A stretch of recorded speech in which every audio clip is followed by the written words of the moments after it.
What's up, guys? This is my review of the GE microwave. So first things first, there's tons of amazing settings over here. So you have a popcorn setting, a beverage setting, a potato setting, reheat, defrost. You can hit express cook. So if I want to just do it for 1 minute, obviously you have to insert food for it to work. But you would just hit express 1 minute, now it's turning on. Obviously I'll cancel, like there's no food in there. And you can do it however minutes you want. And you can add 30 seconds, which is a nice feature if I want to cook it a little more. There's a timer, cook time, power level display, all the features here that you need. Vent fan, which is amazing when I'm, cooking whatever, meat like I got prepared over there.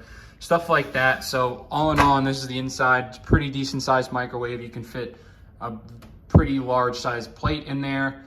And it works absolutely amazing and has all the settings that you really need in a microwave. And it's just really nice, stylish looking microwave. As you can see, it really stands out in the apartment here. So absolutely incredible, and I would definitely highly recommend it to anyone who's looking for a microwave with all the settings here. It's absolutely great for that. Anything that you need done with the convenience microwave setting and the express cook setting, it will really do the job for you. So hope you guys enjoyed this review, and thank you for watching.